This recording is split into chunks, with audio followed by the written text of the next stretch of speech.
이렇게 3년 만에 만나 뵙게 돼서 너무나도 반갑고 또 감사하고 함께 하나님 앞에 예배드릴 수 있게 되어서 하나님 앞에 영광을 돌립니다.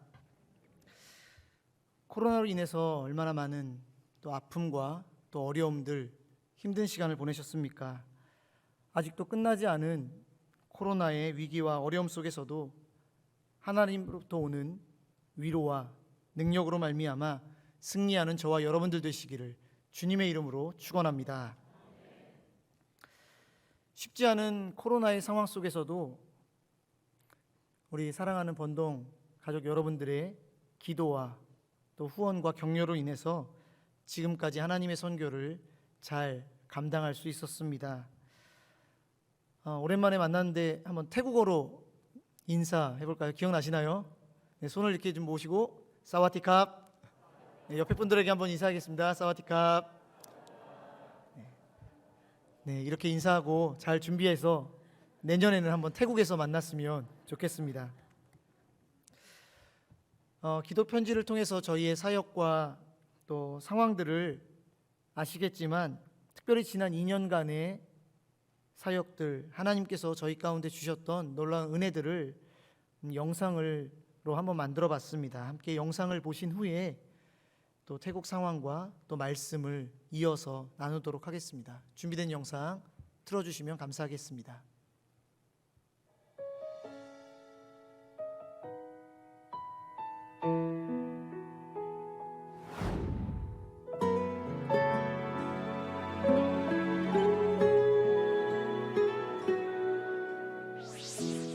내게 말씀하신 곳 아버지의 마음 향하신 그곳에서 예배합니다. 찬양합니다. 그곳에서 그 땅을 만드신 분은 ข้าพเจ้าไม่ได้พูดเนื่องจากความขัดสนเพราะข้าพเจ้าเรียนรู้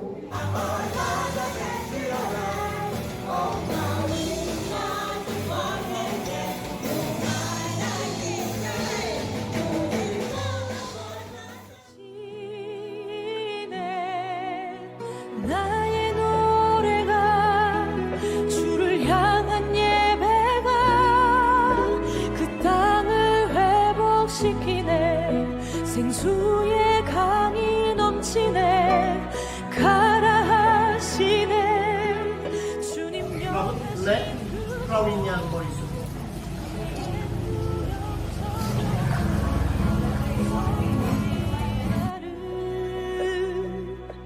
인도하네.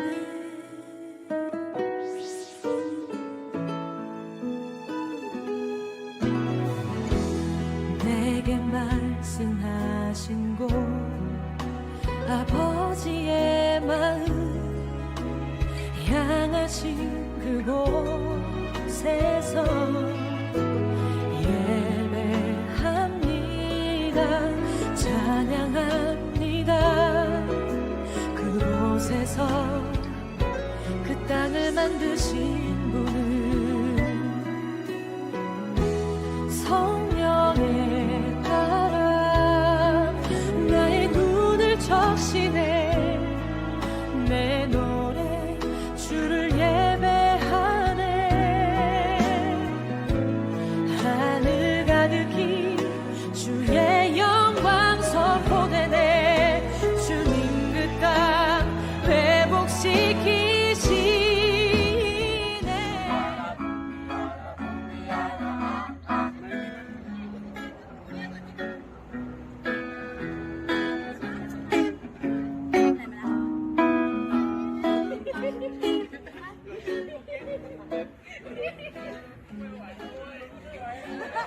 나의 노래가 주를 향한 예배가 그 땅을 회복시키네.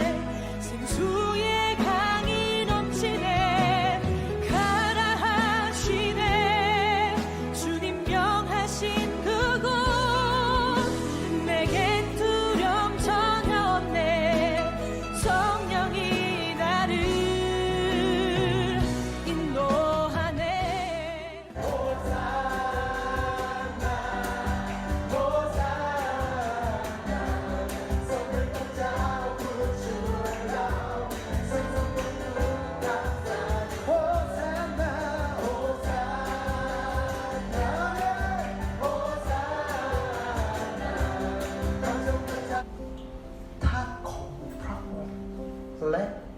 อัครทูตของพระองค์ขอพระเจ้าอวยพระพรพี่น้องทุกคนที่จะเข้าใจหน้าที่ของเราว่าเราเป็นทาสของพระเยซูคริสต์ 내 몸은 적신해 주의 나라와 영광 나를 통해 일으키시네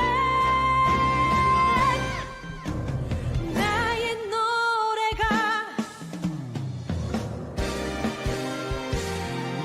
주를 향한 예배가 그 땅을 회복시키네 생수의 강이 넘치네 가라 하시네 주님 명하신 그곳 내겐 두려움 전혀 없네 성령이 나를 인도하네 나의 노래가 สวัสดีค่ะ ชื่อหนึ่งนะคะ ก็เป็นสมาชิกจากพระกายแล้วก็รับใช้อยู่ที่นี่นะคะ ที่อาจารย์มาเทศนาแล้วก็สอนเราทำให้เราได้เข้าใจมุมมอง ความคิด แล้วก็ลงลึกในพระวจนะคำของพระเจ้ามากขึ้นทำให้เราเลือกที่จะไม่ใช่แค่มีความเชื่อ แต่ว่าลงมือปฏิบัติตามความเชื่อ แล้วก็เป็นผู้ที่ประกาศข่าวประเสริฐที่ดีก็เป็นสิ่งที่ สวัสดีค่ะหนูชื่อแหม่มนะคะ เป็นสมาชิกของคริสตจักรพระกาย ก็ขอบคุณพระเจ้านะคะสำหรับพระเจ้าที่พระเจ้าจัดเตรียมสำหรับอาจารย์จุนให้อาจารย์จุนได้มาที่คริสตจักรพระกายนี้มาเป็นส่วนหนึ่งของพระกายมาเป็นส่วนในการที่จะช่วยให้อนุชนพระกายแล้วก็พี่น้องสตรีแม่ๆทุกคนนะคะให้ได้เติบโตขึ้นในทางของพระเจ้าแล้วก็ได้แรงถึงความรักของพระเจ้าการจัดเตรียมของพระเจ้าก็ขอบคุณพระเจ้าค่ะ สวัสดีค่ะ ชื่อสมายนะคะ ก็เป็นสมาชิกอยู่ที่คริสตจักรพระกายนะคะ ตั้งแต่เริ่มต้นการมีคริสตจักรจนถึงตอนนี้นะคะ สิ่งที่ประทับใจคริสตจักรก็คือทำให้มีการเติบโตฝ่ายจิตวิญญาณมากขึ้น แล้วก็ทำให้รักพระเจ้ามากขึ้น รู้สิ่งที่ตัวเองมีสำหรับ 인도하네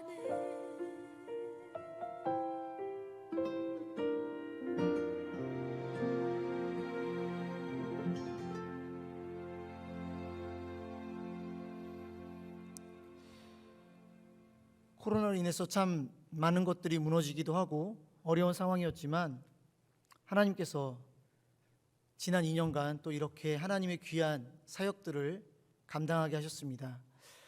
이 모든 것들은 저의 능력도 아니고 하나님께서 저희를 통해서 또 번동 가족 여러분들의 기도와 후원을 통해서 또 아름답게 합력하여서 선을 이루신 줄 믿습니다. 함께 기도해 주시고 또 후원해 주시고 격려해 주신 여러분들께 진심으로 감사를 드리고 계속해서 태국 땅을 위해 또 저희 가족을 위해 하나님의 선교를 위해 기도해 주시기를 부탁을 드립니다. 이제 말씀으로 돌아와서 오늘 본문 말씀을 보면 오늘 본문은 우리가 잘 아는 요셉에 대한 이야기입니다. 근데 이 본문을 보면 반복해서 등장하는 단어가 있습니다. 형통이라는 단어입니다. 여러분, 형통이라는 단어의 뜻 정확히 알고 계십니까? 국어사전을 보니까 형통은 모든 일이 뜻과 같이 잘 되어감 이렇게 되어 있습니다. 조금 쉽게 풀어보면 자기가 마음먹은 대로 생각한 대로 원하는 대로 잘 되는 것이 바로 형통이라는 것입니다. 그렇다면 이런 것입니다. 건강하기 원한다면 건강해야 형통한 것입니다. 병들고 아프면 형통하지 않은 것입니다. 돈을 많이 벌고 싶다면 돈을 많이 벌어야 되고 결혼을 원한다면 결혼해야 되고 승진을 원한다면 승진해야 형통한 삶입니다. 내가 원하고 바라는 대로 모든 것이 이루어지는 삶, 이것이 세상이 말하는 형통의 정의입니다. 그런데 여러분, 이런 것이 형통이라면 세상에 정말 형통한 사람이 있겠습니까? 혹시 여러분들 중에 내 인생은 내가 원하는 대로 생각한 대로 다 이루어졌다 말할 수 있는 분 계십니까? 세상에 그런 사람은 아마 없을 것입니다. 특별히 코로나를 경험하면서 우리는 원치 않는 상황들을 마주하게 되었습니다. 코로나에 걸려 질병의 고통을 당하기도 하고 또 격리를 당하는 아픔을 겪기도 했습니다. 마스크를 쓰고 숨 쉬는 것조차 자유롭지 않은 상황들을 경험하고 있고 자유롭게 여행을 다닐 수도 없습니다. 저희 역시 코로나로 인해서 많은 사역의 어려움들을 겪었고 저희 교회 성도들의 경제적인 어려움, 그런 상황들을 지켜볼 수밖에 없는 아픔이 있었습니다. 이런 상황을 보고 형통이라는 단어를 사용하기는 어려울 것입니다. 그런데 오늘 본문은 요셉을 향해 형통한 사람이다 말하고 있습니다. 지금 요셉의 상황은 우리가 잘 아는 것처럼 절대로 형통한 상황이 아닙니다. 요셉은 원래 부잣집 도련님으로 아주 편안한 삶을 살았던 사람입니다. 아버지의 총애를 받고 당시 왕이나 귀족들만 입었던 채색 옷을 입고 아주 행복한 삶을 살았던 사람입니다. 그런데 어느 날 형들의 시기와 질투로 인해서 애굽의 노예로 팔려가는 신세가 되었습니다. 사랑받는 아들이자 부잣집 도련님이 하루아침에 다른 나라의 노예가 되었습니다. 얼마나 황당하고 기가 막히겠습니까? 너무나도 비참한 인생이 되었습니다. 철저히 실패하고 망한 인생이라 볼 수 있습니다. 그런데 이런 요셉을 향해 성경은 형통한 자다 말하고 있습니다. 왜 오늘 본문은 이토록 비참하고 어려운 상황 가운데 있는 요셉을 향해 굳이 형통한 자라고 말하는 것입니까? 오늘 본문 2절과 3절 말씀 다시 한번 보도록 하겠습니다. 함께 봉독하겠습니다. 여호와께서 요셉과 함께 하심으로 그가 형통한 자가 되어 그의 주인 애굽 사람의 집에 있으니 그의 주인이 여호와께서 그와 함께 하심을 보며 또 여호와께서 그의 범사에 형통하게 하심을 보았더라. 23절 말씀입니다. 간수장은 그의 손에 맡긴 것을 무엇이든지 살펴보지 아니하였으니 이는 여호와께서 요셉과 함께 하심이라. 여호와께서 그를 범사에 형통하게 하셨더라. 아멘. 본문을 보면 형통이라는 단어와 함께 붙어 있는 한 문장을 보게 됩니다. 그것은 바로 여호와께서 함께 하신다라는 문장입니다. 사랑하는 여러분, 이것이 바로 성경이 말하는 형통한 삶의 핵심입니다. 오늘 본문이 말하고자 하는 것이 무엇입니까? 요셉이 형통한 이유는 그의 인생이 자기가 마음먹은 대로 원하는 대로 이루어졌기 때문이 아니라는 것입니다. 성경이 요셉을 향해 형통한 사람이라고 말하는 단 한 가지 이유는 바로 여호와 하나님께서 그와 함께 하셨기 때문에, 하나님께서 그의 삶에 임재하셨기 때문이라는 것입니다. 사랑하는 여러분, 성경이 말하고 있는 형통과 세상의 정의는 전혀 개념이 다릅니다. 세상에서 말하는 형통은 자신이 원하는 대로 뜻하는 대로 이루어지는 모든 것, 그것을 형통이라 말하지만 성경은 하나님께서 함께 하시는 것, 하나님께서 나와 함께 하시는 것, 그것을 바로 형통이라고 증거하고 있습니다. 그렇다면 여러분들은 어떠한 형통을 원하십니까? 여러분들이 바라고 원하는 것들이 이루어지는 형통을 원하십니까? 아니면 하나님께서 함께 하시는 형통을 원하십니까? 해외에서 보면 한국 교회가 가지고 있는 많은 장점들을 보게 됩니다. 그 중에 하나를 꼽으라고 한다면 무엇보다도 열정적인 기도를 꼽을 수 있을 것 같습니다. 전 세계적으로 한국 교회만큼 열심히 기도를 하고 또 많이 하는 교회도 아마 없을 것입니다. 대부분의 교회가 매일같이 새벽 예배를 드리고 또 금요일에는 심야 기도를 드립니다. 지금은 심야 기도라는 표현을 쓰지만 제가 어렸을 적만 해도 철야 예배, 철야 기도라는 표현을 했습니다. 어릴 적에 보면 정말 많은 어른들이 말 그대로 철야 기도를 하셨습니다. 한번 기도에 불이 붙으면 이 강대상에 나와서 새벽 2시, 3시까지 무릎 꿇고 가족을 위해, 나라와 민족을 위해 기도하는 모습을 쉽게 볼 수 있었습니다. 그것뿐만이 아닙니다. 한국교회는 아주 독특한 장소가 있는데 기도원이라고 하는 장소입니다.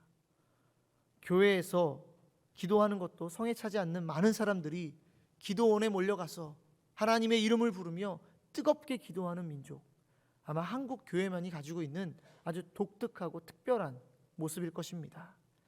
너무나도 아름다운 모습이고 이러한 기도의 능력으로 인해서 그래도 하나님께서 한국 교회를 붙들고 계신다고 생각합니다. 그런데 잠시 생각해 볼 것이 있습니다. 우리가 이렇게 열심히 기도하는 것 너무나도 중요하고 아름다운 모습이지만 과연 그 기도가 무엇을 위한 기도인지 또 누구를 위한 기도인지 하는 것입니다. 우리가 하나님의 영광, 하나님의 나라, 하나님의 임재하심을 위해 기도한다면 아무리 많이 기도해도 그 기도는 문제가 되지 않을 것입니다. 하나님의 뜻이 하늘에서 이루어진 것처럼 우리의 삶을 통해 이루어지기를 위해 기도하는 것 너무나도 중요한 일입니다. 그런데 만약 열심히 기도하였는데 그 기도가 오직 나의 형통만을 위한 기도라면, 내가 잘되고 내 뜻이 이루어지기를 원하는 기도만 했다면 과연 그 기도가 하나님 앞에 온전한 기도인지 우리는 다시 한번 생각해 보아야 할 것입니다. 물론 우리의 문제와 어려움을 놓고 하나님 앞에 기도하는 것은 잘못된 일이 아닙니다. 하나님께서는 우리의 아픔과 어려움을 결코 외면하는 분이 아니십니다. 우리가 주님 앞에 나아갈 때에 우리의 문제와 어려움을 놓고 기도할 때에 하나님은 언제나 응답하시고 역사하시는 분이십니다. 그러나 우리의 기도가 전부 세상적인 의미에서 형통만을 위한 것이라면 그 기도는 하나님께서 원하시고 기뻐하시는 기도가 될 수 없다는 것을 우리는 기억해야 할 것입니다. 우리가 진정 성경이 말하는 형통한 삶을 원한다면 우리의 기도는 나의 욕망과 기대와 꿈이 이루어지기를 위해 기도하는 것이 아니라 날마다 하나님께서 우리의 삶 가운데 함께 하시기를 위해, 하나님께서 우리의 삶의 주인이 되어주시기를 위해 날마다 하나님의 인도하심을 따라 살아가기를 위해 우리는 기도해야 될 줄 믿습니다. 사랑하는 여러분, 여러분은 어떠한 형통을 원하고 계십니까? 세상이 말하는 형통을 위해, 나의 욕망을 이루기 위해, 내 뜻을 이루기 위해 살고 있지는 않으십니까? 오늘 본문에 나오는 요셉처럼 날마다 하나님과 함께하며 하나님의 인도하심 가운데 형통한 삶을 살아가는 저와 여러분들 되시기를 주님의 이름으로 축원합니다. 오늘 본문은 요셉을 향해 하나님께서 함께 하시기 때문에 형통한 사람이다 증거하고 있습니다. 그런데 요셉의 삶을 보면 그의 삶이 전혀 나아지지 않습니다. 종의 신분을 벗어나지도 못했습니다. 아니, 오히려 보디발의 아내의 모함을 받고 종의 신분에서 죄수의 신분으로 더 하락하게 되었습니다. 요셉 입장에서 얼마나 억울하겠습니까? 하나님 앞에 죄를 짓지 않기 위해 노력한 것밖에 없는데 그 대가는 감옥에 들어가 죄수가 되는 것이었습니다. 하나님께서 함께 하시는데 문제가 사라지기는커녕 더 큰 어려움이 그의 삶에 찾아오게 되었습니다.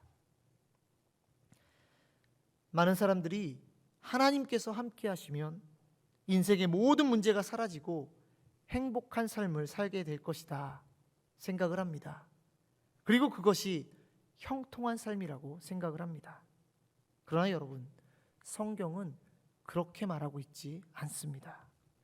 상황은 계속 나빠지고 문제를 해결할 방법은 보이지 않고 어려움이 점점 커져만 가는 그런 상황 속에서도 하나님께서 나와 함께 하신다면, 하나님께서 나와 동행하신다면 그것이 바로 형통한 삶이다 성경은 말하고 있습니다.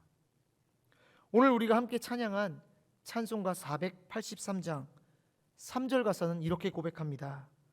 높은 산이 거친 들이 초막이나 궁궐이나 내 주 예수 모신 곳이 그 어디나 하늘나라.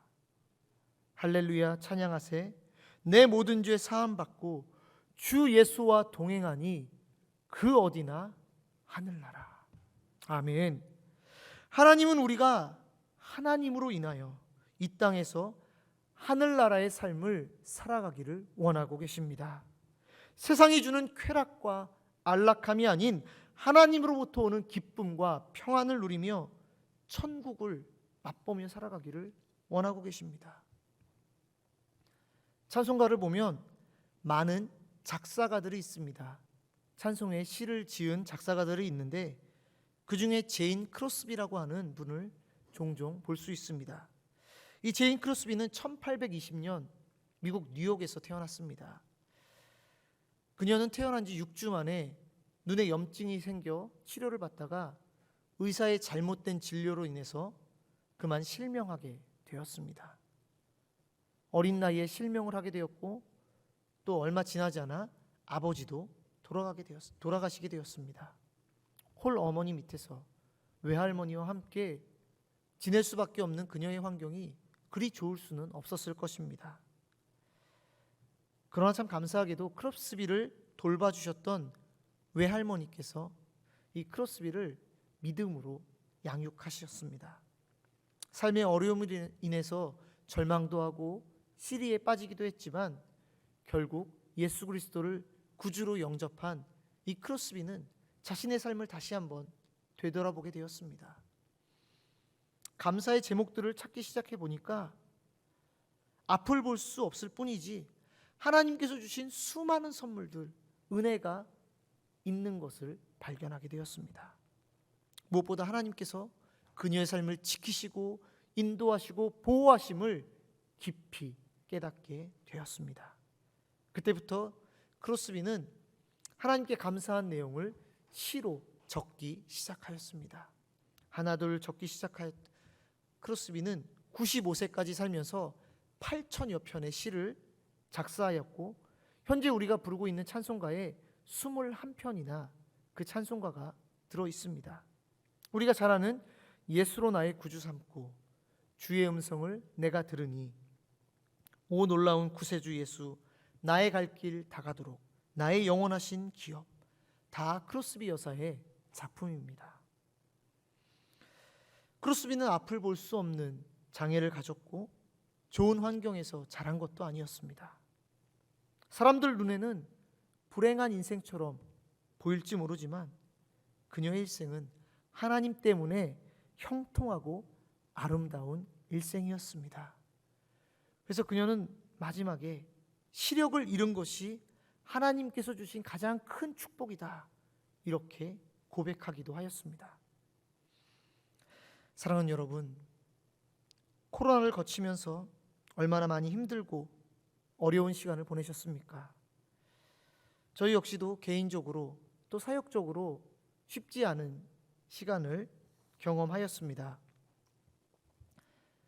코로나로 인해서 계획했던 사역들 진행할 수 없는 경우도 있었고 또 잘 진행되고 있던 사역들이 모일 수 없기 때문에 안타깝게도 중단하고 멈추는 것들을 보면서 참 마음이 답답하기도 하였습니다. 상실감, 무기력함을 경험하기도 했습니다.